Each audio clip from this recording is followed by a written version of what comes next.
limit the validity of reasoning as a way of knowing, as they are based on false reasoning.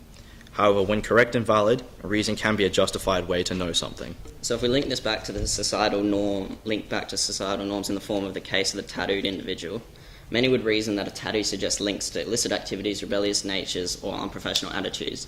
This is a consequence of what society believes to be true, and hence what most individuals believe to be true. Some may argue that this is flawed reasoning, as the ink on someone's skin can't possibly accurately portray their abilities in the workforce or their attitudes as a person. This leads us to believe that in this case, the information received from societal norms can be incorrect. However, an example of societal norms which uses seemingly effective reasoning is the washing of hands. Society believes that everyone should wash their hands in order to prevent illness, infection, and disease. Through the reasoning used in scientific research, it can now be claimed that we know this to be true.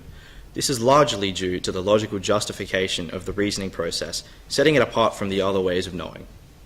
Hence, in some cases, we can use reasoning as a valid, justifiable way of knowing, but it is, again, limited in some ways, as someone using incorrect reasoning to judge someone with a tattoo cannot truly know what that person is like based solely on the pictures on their skin. I'm now going to talk about sense perception as used in societal norms. So in our tattoo case, we use our senses to gain a perception of the person, for it is our eyesight which recognises the tattoos. It is this perception which triggers reasoning and many other aspects of knowledge.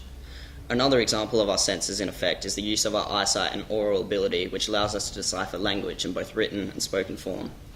Hence, we use perception as a basis to form many of our other ways of knowing. However, to what extent are senses valid ways of knowing? So we'll talk about the validity of sense perception a little bit. Despite senses being the brain's interpretation of our surrounding environment, they are, again, limited in various ways. The 5 senses, as you would all know, are sound, sight, smell, touch, and taste. Each of these have their own values and limitations which have to be considered in order to gain true knowledge. So if we consider the valuable uses of senses, sight is valuable as it provides an image which can be analysed in our minds. Sound provides us with an interpretation of wave pressure and displacement in the environment around us. Taste provides a sensory impression of substances. Touch is a sensation giving us an interpretation of the texture of objects. Smell gives us an interpretation of the scent given off by objects. Therefore, sense perception gives us an understanding of our environment, which in turn leads to the validation of other ways of knowing. However, sense perception is limited in some ways. For example, a time lapse in hearing hampers its validity, as by itself we cannot perceive distance or relativity. Things can happen out of your sight or earshot, and that doesn't mean it didn't occur. For example, there could be someone being murdered right now on the other side of the wall, but you can't hear them or see them, so you don't know what's happening. Furthermore, all objects may contain smell, yet our smelling ability is not adept enough to interpret it.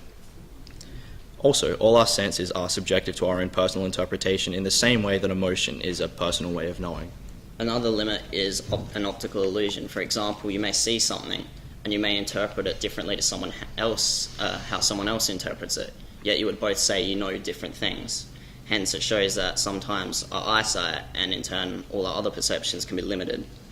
Therefore, sense perception is effective in giving us a personal interpretation of things, hence we can claim to know them in a personal way. However, on a whole, sense perception is limited, as each person perceives differently, therefore it limits its value in considering something to be true knowledge.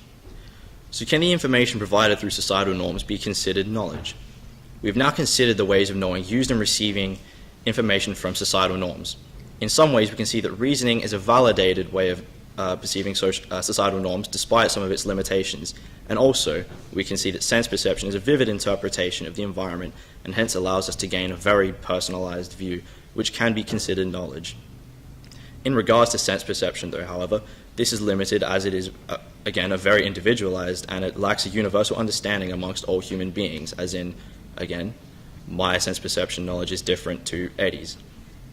From this, we can determine that the information received from societal norms can be considered knowledge until our sensory perception becomes limited as a way of knowing, and the reasoning behind it becomes flawed.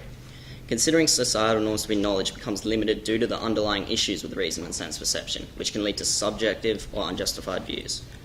So let's take this back to our analysis of assumed truths as a whole. We've examined the ways in which different assumed truths are perceived and understood. From this, we can see that religion is reliant on faith and emotion, both of which have limitations due to their personal nature and seemingly blind aspects.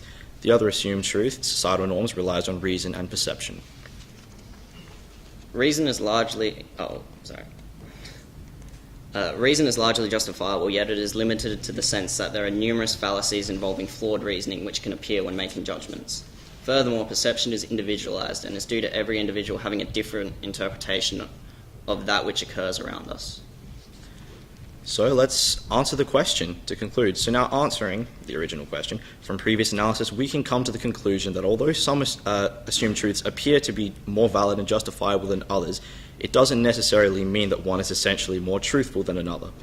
It is important for us to consider all ways of knowing and evaluate the limits of each before coming to a decision on whether an assumed truth can be truly considered knowledge. It is important for us not to believe everything we are told by society and religion, as we need to question the reliability and validity of both, and make our own decisions based on various ways of knowing. Only by doing this can one understand the extent to which a certain piece of information received from this can be truly considered as knowledge. Thank you very much.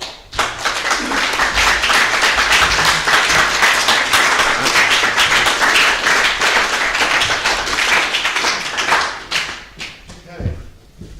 Any questions for David and Ray? Pietra.